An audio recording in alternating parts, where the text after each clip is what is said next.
Meus queridos, eu queria começar pensando com você um pouquinho sobre causas impossíveis. Eu acredito que talvez eu não seja o único que enfrento algumas causas impossíveis na minha vida, no meu ministério, na igreja, né? Eu estava me lembrando, preparando essa reflexão para hoje, de algumas experiências. Eu queria contar apenas duas. Uma aconteceu há muitos anos atrás. Eu era adolescente, estava na escola militar, eu fiz a escola de cadetes do Exército em Campinas, e no último ano nosso ali de estudos, a gente tomou uma decisão, como núcleo evangélico, de distribuirmos Bíblias para todos os alunos e militares e funcionários daquela escola. E aí nós fizemos um levantamento, o efetivo total da escola eram de 1.500 pessoas. E nos aconselhando com alguns pastores que acharam que a gente estava inventando moda e era loucura, um dos pastores falou: verifica quem não tem Bíblia. E aí vocês fazem uma campanha para distribuir Bíblias apenas para quem não tem Bíblia. E aí nós fizemos esse levantamento, uma pesquisa dentro da escola, entre oficiais, soldados, sargentos, alunos, professores civis, e descobrimos que do efetivo de 1.500 pessoas, 700 pessoas não possuíam Bíblia em suas casas. E aí, então, nós resolvemos abraçar esse desafio e o grupo de alunos evangélicos, nós começamos a fazer campanha nas nossas igrejas, falar com os nossos irmãos, pedir ajuda aos nossos pastores. Só que com tudo isso, pouquíssimo dinheiro chegou e nós conseguimos juntar um punhado pequeno de Bíblias. E faltavam pouco mais de uma semana para encerrar as aulas daquele último ano e nós iríamos embora da escola. E nós decidimos, então... Nós começamos a pensar: Senhor, o que está acontecendo? Nós tínhamos convicção na alma de que era para fazer. Era algo impossível para nós, alunos, sem salário direito, comprar 700 Bíblias, né? Mas nós tínhamos certeza de que o Senhor queria que nós fizéssemos. E aí eu lembro que uma noite nós oramos e falamos com Deus: Senhor, nós tínhamos certeza de que essa era a sua vontade. E fala alguma coisa, mostra alguma coisa. No dia seguinte, o pastor Daniel Burt, que era um pastor americano que nos ajudava lá na escola, liga para mim. Eu era o líder do núcleo, ele liga para mim e fala: Lívio, tenho boas notícias. Eu falo: o que houve, pastor? O pessoal da junta de Richmond mandou o dinheiro para nós comprarmos as Bíblias. Solicita aí ao comandante uma folga para você poder sair, para nós irmos fazer a compra das Bíblias. E aí eu fui com o pastor Daniel naquela semana, correndo, e compramos na antiga Juerp, quem é mais antigo aqui lembra da Juerp? Compramos na Juerp de Campinas 700 Bíblias. Arrumamos numa sala lá da escola, em cima das mesas, aquelas Bíblias capa preta com a borda vermelha, grande, e a sala ficou cheia, e nós começamos a fazer dedicatória para todas aquelas Bíblias. Além disso, tínhamos pedido autorização ao comandante, ele deixou, nós fizemos uma apostila sobre leitura da Bíblia, e a apostila... O comandante autorizou a imprimir na escola, nós imprimimos 1.500 apostilas e distribuímos para todo mundo. Então, todos que tinham Bíblia também ganharam a apostila, e quem ganhou a Bíblia com a apostila. Essa foi a minha grande... Eu estou contando essa experiência, e eu sempre conto ela quando eu quero falar do assunto que eu vou falar hoje, porque essa foi, na minha vida, a minha primeira grande experiência de algo impossível a ser realizado. Eu tinha 17 anos, um adolescente, sem dinheiro, sem eira nem beira, como a gente costuma dizer, e Deus levantou todos os recursos e nós conseguimos adquirir então todas aquelas Bíblias para fazermos aquela evangelização. E foi tão bacana que naquela semana um major mandou um cartão para o nosso grupo evangélico agradecendo, porque ele sempre desejou ter uma Bíblia, mas pela formação religiosa dele, ele tinha muito temor de que se ele simplesmente comprasse uma Bíblia e levasse para casa, se ele estaria ofendendo a nossa religião, ofendendo a Deus, ofendendo aos espíritos, isso dentro da visão dele. E quando nós recebemos aquele cartão, nós ficamos imaginando, para nós parece que está tudo tão resolvido, mas nós vemos um major do exército com dificuldade, sem saber se pode ou não comprar uma Bíblia.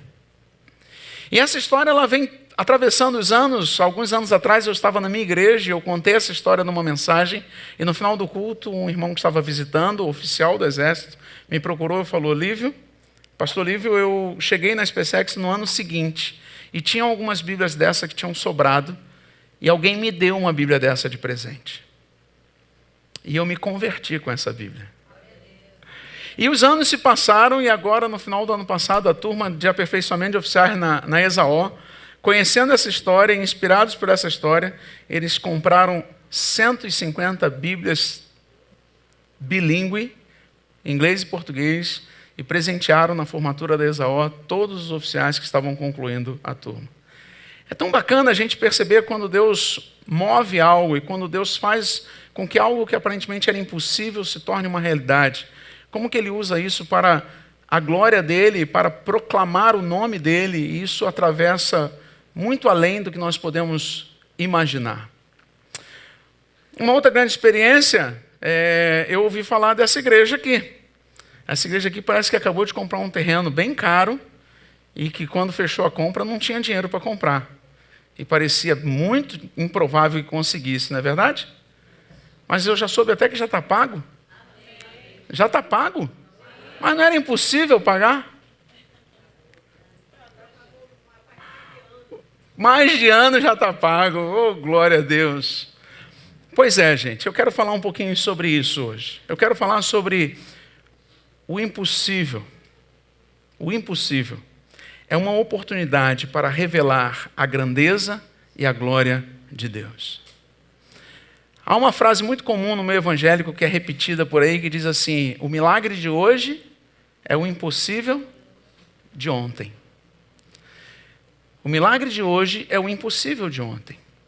Quando nós celebramos milagres e ficamos felizes de celebrar milagres, é porque Deus moveu em situações que humanamente eram impossíveis. Agora, deixa eu fazer uma pergunta para você.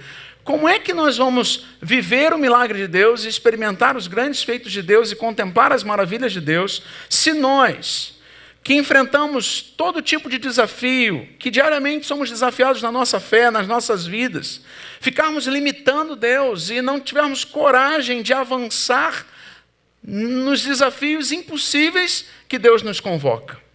Como vamos experimentar milagres se não avançarmos na direção do impossível? Estava lendo um livro do pastor Bill Johnson, da igreja Bethel, e eu tirei um pedacinho que ele diz assim: se deixamos de nos lembrar de quem é Deus, do que Ele fez e do que vai fazer, tomaremos decisões com base naquilo que nós podemos realizar sem Ele. E quando nós tomamos decisões no que podemos realizar sem Ele, isso nos restringe a uma vida apenas do que é possível, provocando desânimo, visão curta, mediocridade, esgotamento e toda sorte de problemas que acometem os líderes cristãos que perdem contato com o que Deus está realizando. Ou seja, o que Bill está falando é que quando eu esqueço do que Deus está fazendo, ou eu esqueço de quão grande é o Senhor, de quão grande é esse Deus do impossível, esse Deus que faz maravilhas, esse Deus que vai muito além do que eu posso imaginar. Quando eu esqueço disso, eu começo a tomar decisões na minha vida apenas no que eu consigo controlar, apenas no que a minha mão alcança, apenas no que está dentro da minha esfera de realidade, do que é tangível para mim. E eu paro de caminhar na dimensão do que é sobrenatural de Deus. E quando eu vivo apenas na minha dimensão, eu vou acumulando cansaço, enfado, desânimo, desespero, angústia, porque quando eu olho para uma comunidade de fé como essa, quantos desafios nós temos que só serão resolvidos se o Senhor resolver? Se o Senhor não resolver, não serão resolvidos. Na minha vida, na sua vida. Deus quer que você retire, querido, os limitadores que você colocou sobre Deus.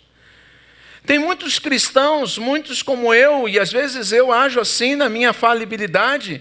Eu costumo dizer que querem colocar Deus dentro da garrafa de PET, da garrafa de Coca-Cola. Limitar Deus ao que a gente pode carregar, ao que a gente pode consumir. Barreiras invisíveis precisam ser retiradas de nossas vidas. Muitos são condicionados que não poderão avançar. Muitos são condicionados que não poderão ir além, que não poderão conquistar. E é interessante que quando a gente olha para os discípulos de Jesus nas Escrituras, nós vamos ver vários episódios em que eles são confrontados com esse limite do humano para o sobrenatural. Porque o que Jesus estava fazendo com eles era justamente levá-los a um questionamento de quem eles eram e de quem eles poderiam ser em Deus. Muitos acreditam que não tem mais solução, não dá mais tempo. Muitos acham que já passou o tempo para a sua história, muitos acham que a sua vida já era, mas esquecem que o tempo também é o tempo de Deus. E é isso que nós precisamos entender. Abre a sua Bíblia, por favor, em João capítulo 11. Eu quero usar esse texto de João capítulo 11, que é um texto muito conhecido, que é a morte de Lázaro, que você já deve ter lido muitas vezes. Você já deve ter pensado muitas vezes nessa experiência em que Jesus é notificado de que seu amigo Lázaro estava doente. E ele então resolve aguardar alguns dias até ir ao encontro de Jesus. Até ir ao encontro de Lázaro e a sua família. E quando ele chega lá, Lázaro já está morto. E Jesus já sabia que ele estava morto.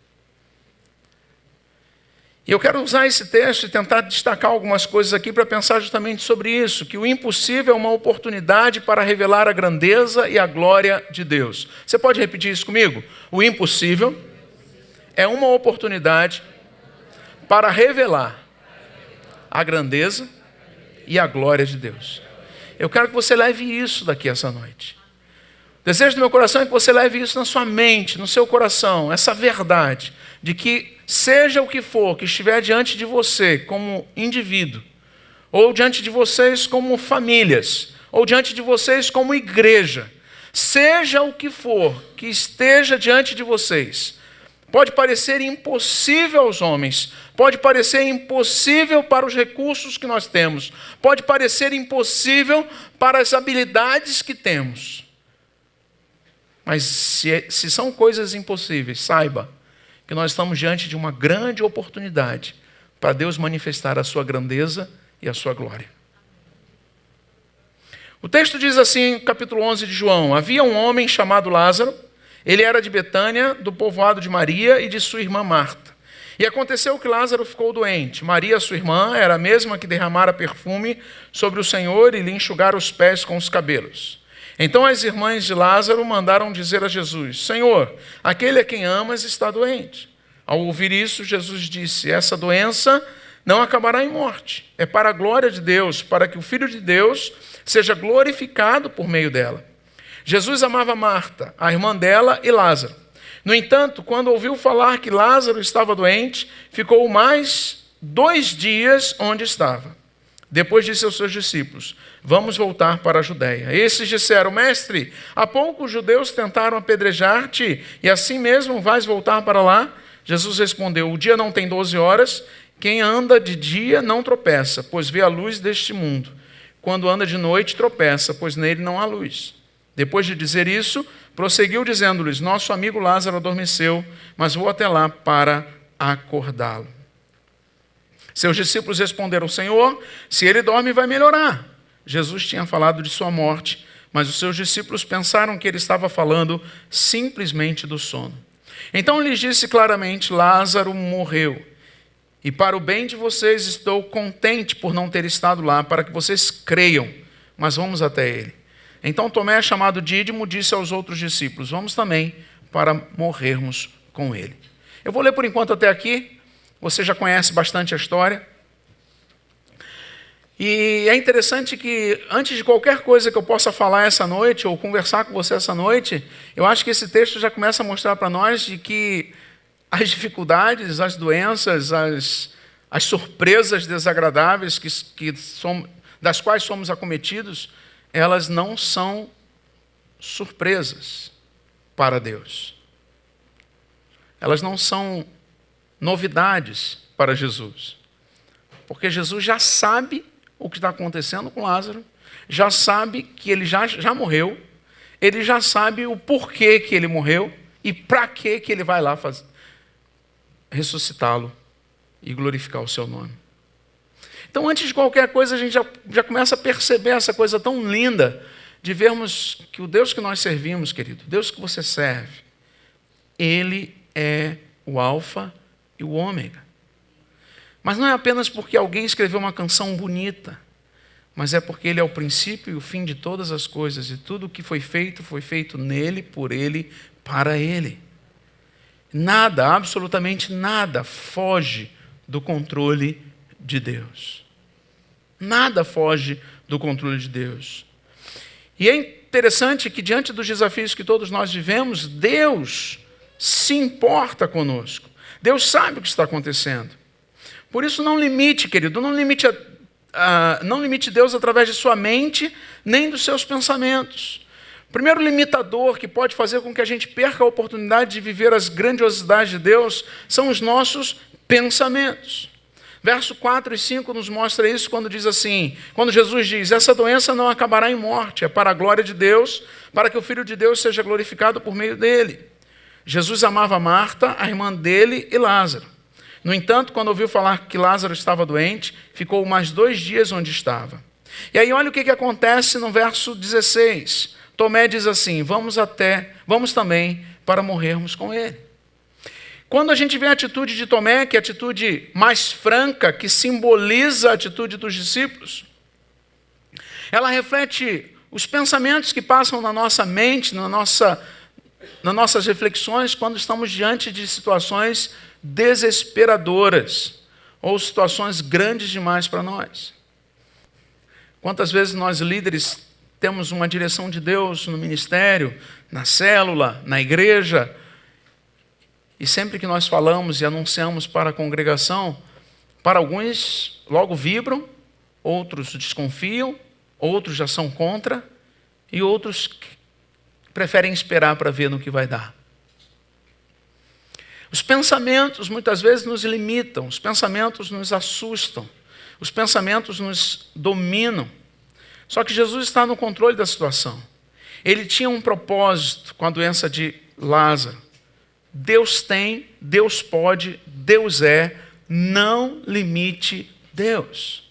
A sua mente não pode atingir os propósitos de Deus. Nem olhos viram, nem ouvidos ouviram o que Deus tem planejado para aqueles que o amam. A nossa mente humana, ela não consegue responder os porquês de todas as coisas. Então comece a crer naquele que é fiel e confiar nesse Deus e crer na sua soberania, de que Ele pode tornar o impossível numa oportunidade para que a sua grandeza e a sua glória seja transformada. Comece a confiar no caráter do Deus que você serve. Ou você acha mesmo que faz sentido alimentar uma multidão com 5 pães e 2 peixes? É o que Jesus tinha feito pouco tempo antes.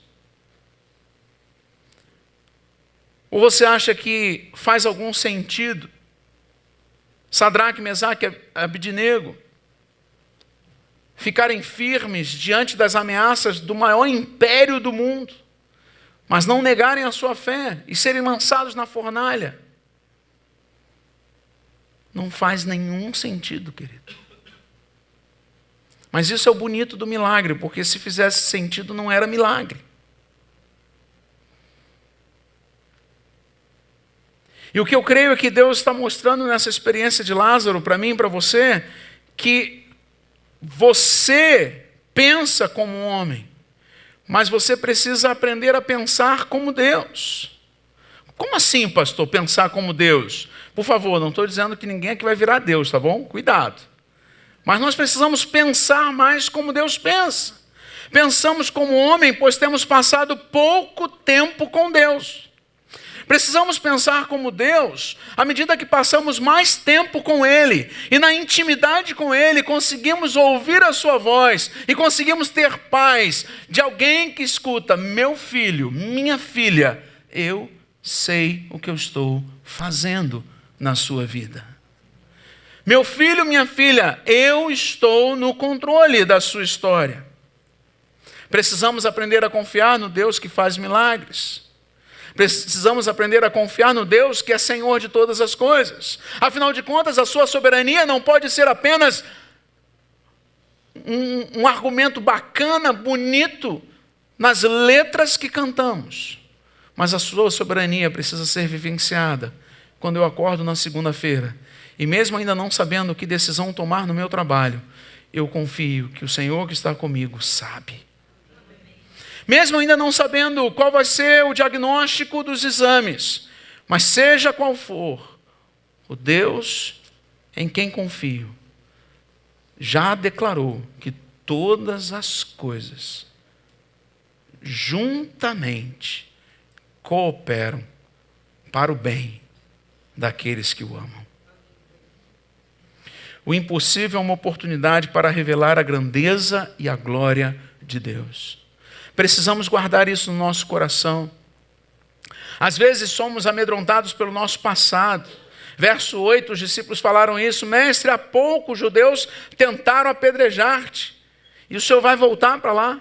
Era como se ele estivesse dizendo: Senhor, acabamos de vir de lá e a experiência não foi boa. Acabamos de sair daquela cidade e quase morremos com o Senhor lá. O Senhor quer que a gente volte para lá? Senhor, eu acabei de passar por essa história e não foi boa. Experiências anteriores ruins na vida dos discípulos fizeram com que eles temessem retornar a Betânia.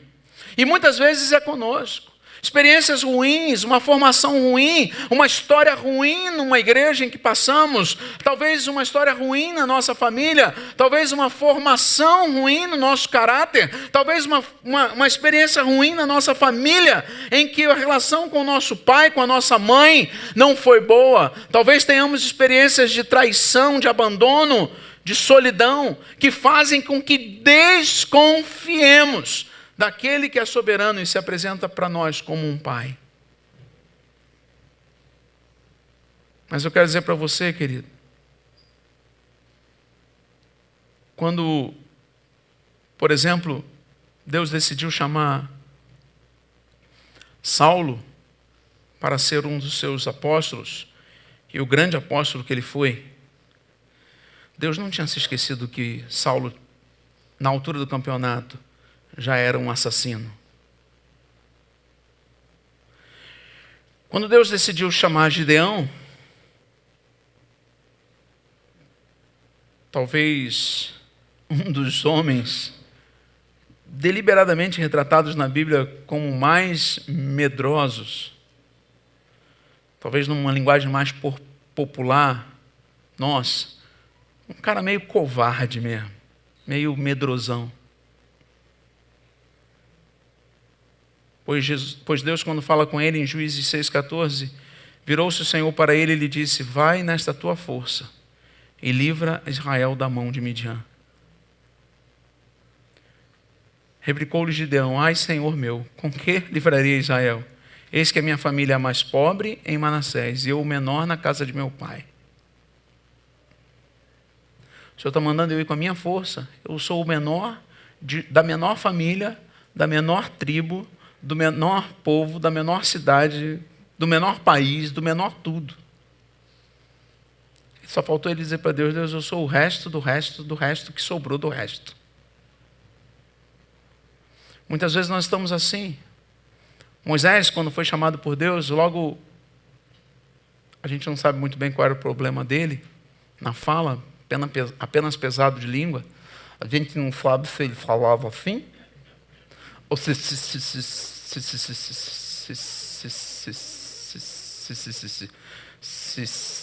ele tinha dificuldade de falar.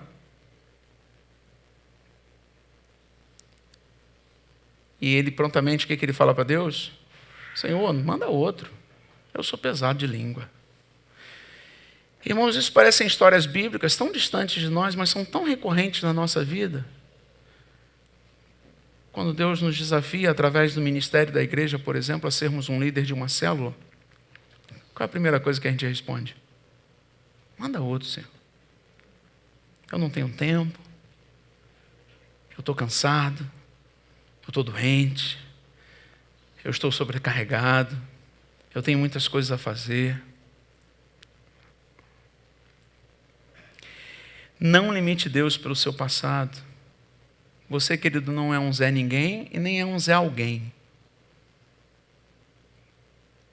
Você é simplesmente alguém, amado por Deus, salvo por Ele. E as suas limitações são apenas aspectos importantes para deixar claro de que quem faz é Deus. E é isso que nós não podemos esquecer. A esposa de Jim Elliot, a senhora Elliot, escrevendo num dos seus livros, ela conta uma história parafraseada de Jesus com seus discípulos. Claro, uma história que não está na Bíblia, mas é uma história que ela cria para demonstrar um conceito. Quando ela diz o seguinte: certo dia Jesus se levantou e disse para os seus discípulos: cada um, por favor, pegue uma pedra e me sigam. E aí, Pedrão, esperto, como Jesus não falou nada do tamanho da pedra, pega uma pedra pequena e põe no bolso e vem todo faceiro atrás de Jesus. Depois de alguma caminhada, Jesus para num determinado local e vira para todos e fala: se assentem. E Jesus então faz um gesto e todas aquelas pedras viram o almoço deles. E aí cada um comeu a sua porção e Pedro comeu um pouquinho. E aí agora Jesus fala para eles: por favor, peguem uma nova pedra e sigam-me. Pedro agora, astutamente, vai e pega uma pedra maior, que quase mal pode carregar, e põe no ombro, e vai com dificuldade tentando levar aquela pedra. E os outros também já pensam nas pedras para carregar, e caminham um certo tempo. E Jesus chega à beira de um lago e fala para eles: agora joguem a pedra dentro do lago. E aí cada um joga a pedra dentro do lago, e aí Jesus vira para eles e fala: bem, gente, acabou, vamos voltar para casa e vamos dormir. E aí os discípulos ficaram todos revoltados. Pedro, em especial, com a sua agitação, precipitação, vira logo para Jesus: mas como assim? Eu carreguei uma pedra tão pesada. Jesus vira para os discípulos e fala para eles: vocês se esqueceram para quem vocês estavam carregando a pedra? Vocês estavam carregando a pedra para mim, para os meus propósitos. Só que vocês querem carregá-las rapidamente. Vocês começaram a olhar para aquela pedra como algo para você. Só que o que eu quero ensinar para vocês hoje é: quem faz sou eu. Eu faço quando quero, como eu quero, da maneira que eu quero. Então, que tal você me seguir?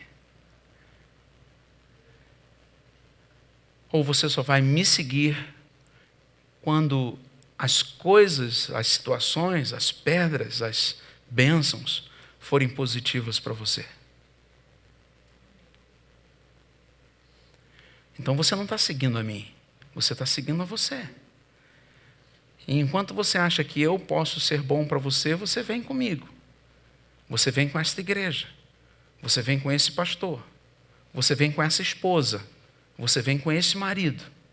Você vem com esses pais. Mas a partir do momento que não ficar tão bom para você, esse Deus já não serve, essa igreja já não serve, essa esposa já não serve, esse marido já não serve, meus pais não são legais, e meus filhos muito menos. Não limite Deus. Viva para Deus. Porque esse Deus que nos coloca muitas vezes diante do impossível é o Deus que muda a história. É o Deus que sabe que o ontem foi ontem e o hoje é um novo dia. Hoje é um novo dia. No verso 39, quando depois de todo aquele diálogo que Jesus tem com Marta e Maria, falando de que elas crescem, e ali todo o episódio que você conhece bem, agora Jesus está diante do sepulcro, e Jesus vira para os discípulos e diz, e para os familiares, e diz: tirem a pedra. Tirem a pedra. É interessante, querido, que falar e declarar que Deus faz é fácil. Mas chega a hora em que a nossa fé será provada com ações. Chega a hora em que a nossa fé será provada por uma atitude que teremos que tomar. Aquela é a hora. Jesus já tinha conversado com Marta, já tinha conversado com Maria, já tinha falado para os discípulos que ele voltaria, já tinha dito para Marta e Maria que ele iria abençoar Lázaro, que ele voltaria a viver, mas agora Jesus dá uma ordem e diz: tire a pedra. Na verdade, o que Jesus está mostrando, que ele, que está no controle de todas as coisas, que vai trazer Lázaro à vida, mas ele está dizendo para a família: tira a pedra.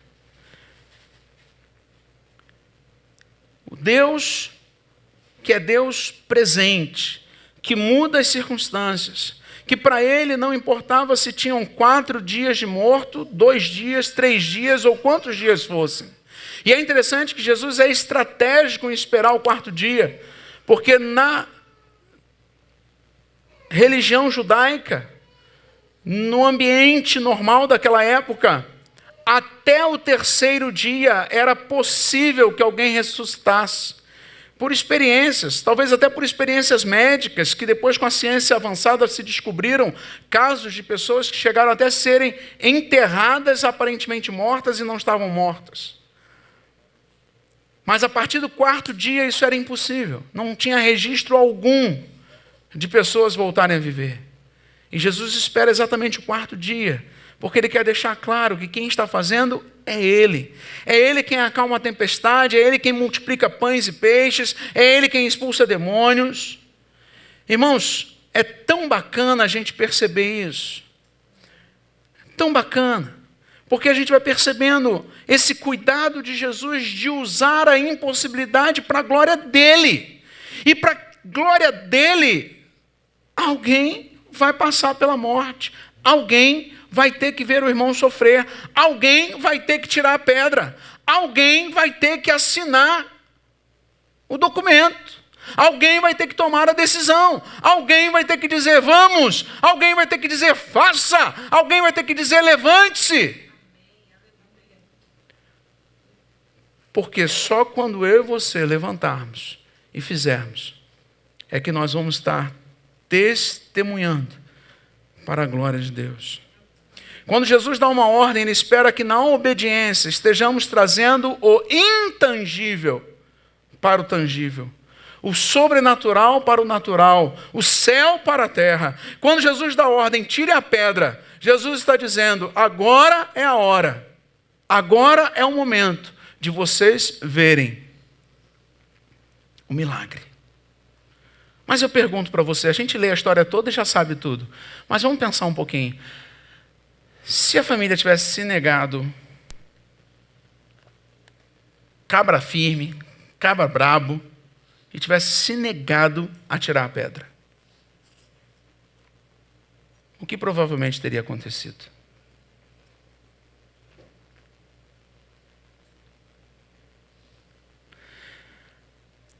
É claro que alguns mais calvinistas vão dizer: não, mas se o Senhor queria ressuscitar Jesus, ele ia tirar Lázaro lá de dentro do jeito que ele quisesse tirar. Tudo bem.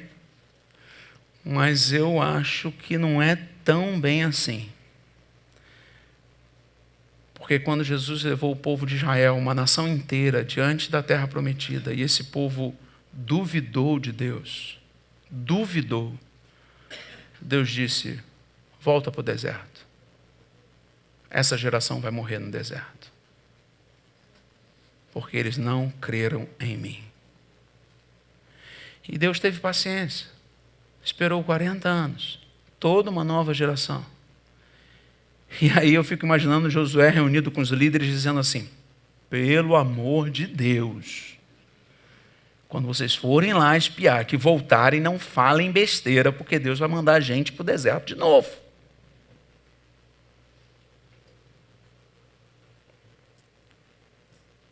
Eu creio, irmãos, que a obediência física, humana, ela produz libertação espiritual. Porque não adianta eu dizer que eu creio. Eu acho engraçado isso, né? Pegar um exemplo muito comum de igreja. um assunto que tem tido tanto problema. Mas vamos pegar o exemplo do dízimo, que é um exemplo tão simples, tão básico da fé cristã. Honrarmos ao Senhor com a primícia dos nossos bens. Aí nós dizemos que confiamos em Deus para cuidar da gente a eternidade toda. Quanto tempo dura a eternidade? Quanto tempo dura a eternidade? Até ficar velho? A eternidade. Não dura, é a eternidade. Aí a gente diz que a gente crê em Deus que cuida da gente para a eternidade toda. Que tem um lugar garantido para nós no céu. Que Ele é o nosso Salvador, que Ele perdoa os pecados, que Ele garantiu a vida eterna, que nós estamos protegidos, que o inimigo não nos toca. Aí quando vem a hora da gente dar a oferta, a gente olha assim e diz, mas vai faltar no final do mês. Aí a gente não dá.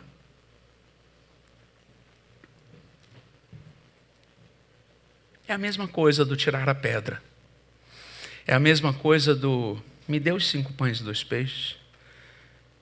É a mesma coisa de Deus falando para Moisés, por que está clamando a mim? Diga ao povo que marche.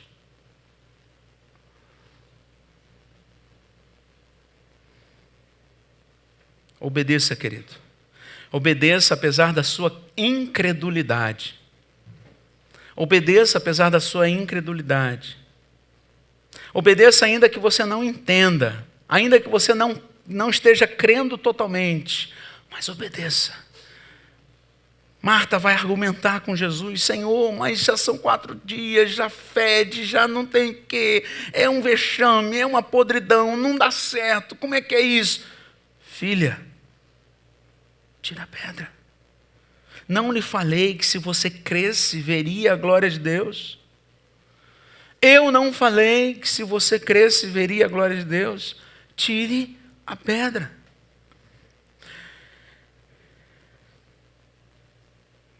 Obedeça ainda que você não tenha todas as respostas. Obedeça. Irmãos, às vezes não é fácil. Há 4 anos atrás, a nossa igreja comprou uma casa ao lado da igreja. Propriedade não muito grande, uns 400 metros quadrados de propriedade. Foi R$600 mil. E quando eu fui conversar com o proprietário que a gente precisava ficar com aquela casa, nós tínhamos uma poupuda reserva de R$15 mil. Só que eu fui posto numa situação que ou assumi o compromisso ou perdi a casa. E aí eu fui para o joelho, falei, Senhor, agora não é comissão, não é assembleia, não é poupança, não é reserva, é o Senhor. Eu só vou fazer o que o Senhor mandar fazer. E o Senhor mandou comprar. E eu apertei a mão do proprietário e falei, está fechado o negócio. Levei para a igreja aprovou, e entramos naquele desafio de fé. E Deus foi tão tremendo, que nós pagamos uma primeira parte, e a segunda parte tinha um acordo com Ele, quando Ele nos entregasse toda a documentação livre e desimpedida. E a situação dele se enrolou tanto para Ele nos entregar a documentação livre e desimpedida, que quando Ele nos entregou, o dinheiro para pagar ele já estava na aplicação quase 6 meses, rendendo lucro para a igreja. Mas quando a gente ouve Deus dizer, alguém tem que obedecer. Você não tem habilidade, mas Deus tem. Não é pelo seu poder, mas pelo poder de Deus. Davi encontrar-se com os irmãos, ele era um adolescente inábil, mas ficou claro a habilidade de Deus nele. E isso é tão bacana que em 1859, Spurgeon escreveu, no dia 17 de julho de 1859, ele escreveu em seu diário, quando as pessoas ouvem a respeito do que Deus fazia, uma das coisas que dizem é, isso foi há muito tempo. Agora Spurgeon falando, eu achava que era Deus que fez isso. Será que Deus mudou? Ele não é um Deus imutável, o mesmo ontem, hoje e sempre. Isso não provê um argumento para provar que o que Deus fez uma vez pode fazer outra? Não. Acho que eu posso ir um pouco mais além e dizer que o que ele fez uma vez é uma profecia do que pretende fazer outra vez. Tudo quanto Deus fez deve ser considerado como um precedente. Vamos buscar com seriedade que Deus nos restaure a fé dos homens do passado, que possamos desfrutar ricamente de sua graça, como nos dias do passado. A gente conta tantas histórias bíblicas, tantas histórias das nossas famílias, tantas histórias dos nossos pais, tantas histórias nossas. Mas a gente continua duvidando, a gente continua temendo, e a gente continua esquecendo que Ele continua sendo bom e que Ele continua sendo Deus. A boa notícia é que a sua incredulidade não anula o poder de Jesus. Ao contrário, o impossível continua sendo uma oportunidade para revelar a grandeza e a glória de Deus. E Ele ama você e enviou Jesus o Cristo para deixar claro, querido, que aquele que não poupou seu único filho, antes o entregou por todos nós, como não nos dará juntamente com Ele todas as coisas? Aquele que foi capaz de nos dar Jesus e nos garantir a ressurreição e a vida, o Filho do Deus vivo, o soberano, o Senhor, que tem compaixão de nós. Aquele que veio para que tudo seja para Ele, por Ele, nele, para a glória do Deus Pai. Como Ele não fará todas as outras coisas? Por isso, meus irmãos, eu quero desafiar vocês a imaginar quando cada pessoa experimentar essa graça maravilhosa de Jesus que se importa com o seu hoje. Jesus que está agindo hoje.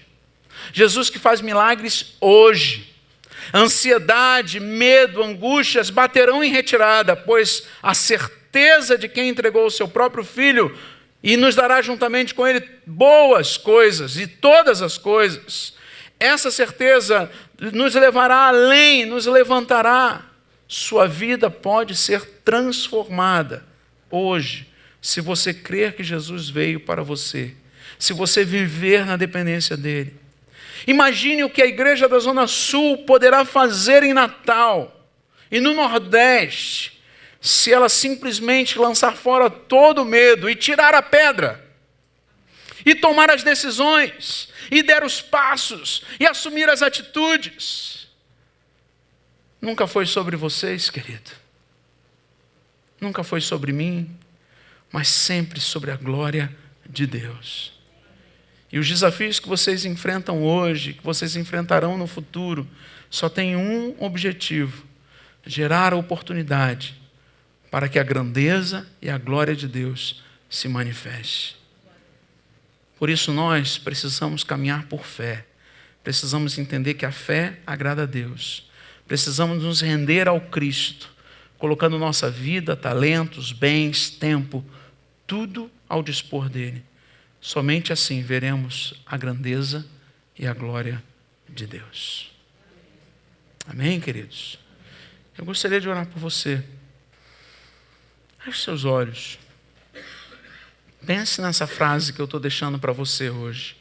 O impossível é uma oportunidade para revelar a grandeza e a glória de Deus.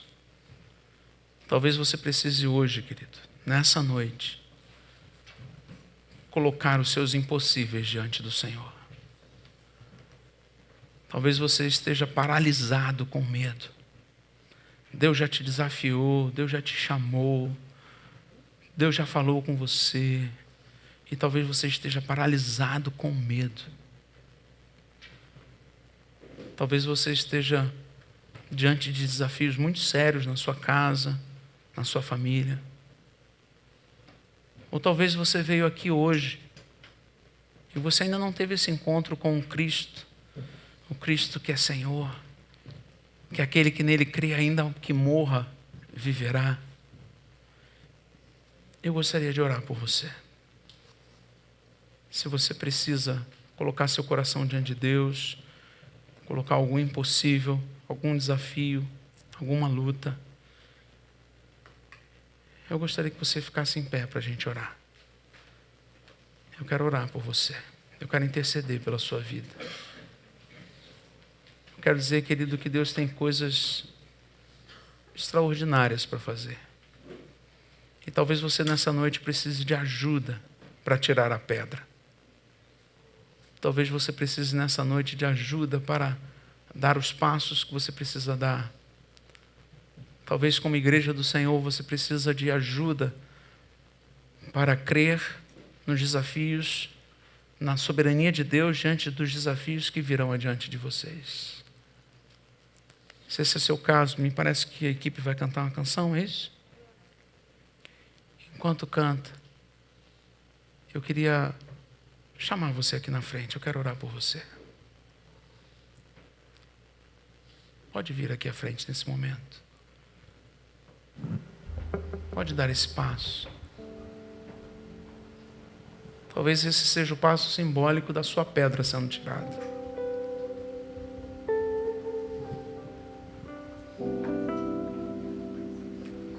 Eu estava tomando um café da tarde um dia desses com um jovem da minha igreja, que está fazendo residência em odontologia, na área de bucomaxilofacial.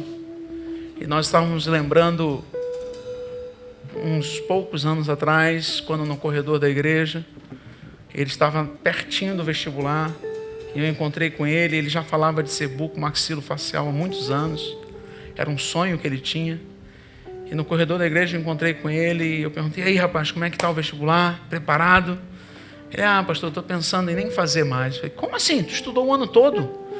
Pastor, muito difícil, pouquíssimas vagas, difícil demais. Estou pensando em fazer para o exército, você sargento do exército, nada contra o sargento do exército, apenas a história dele. Eu virei para ele, e aí a gente estava lembrando disso naquele café, eu agarrei ele pelo ombro assim e falei: nada disso. Você vai fazer a sua prova e você vai ser bucomaxilofacial.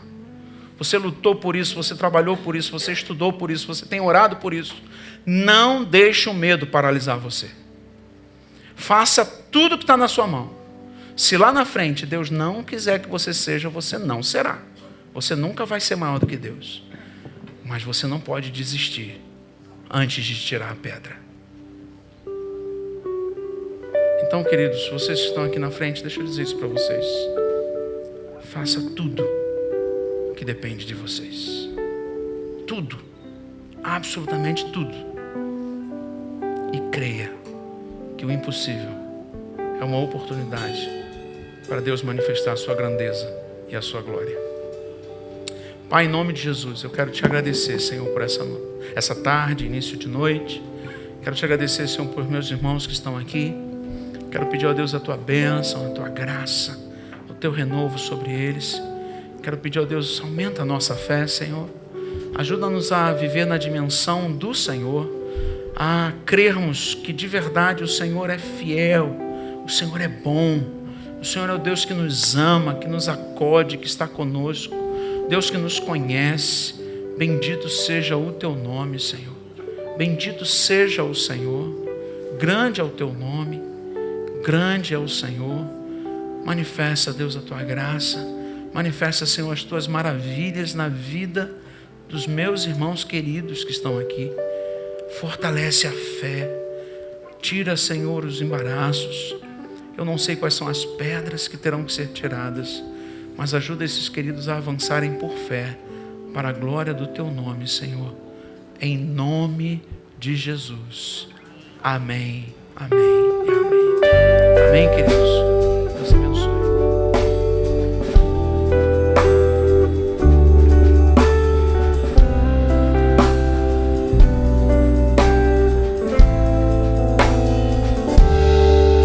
Minha fé não está firmada nas coisas que podes fazer. Eu aprendi a te adorar pelo que és.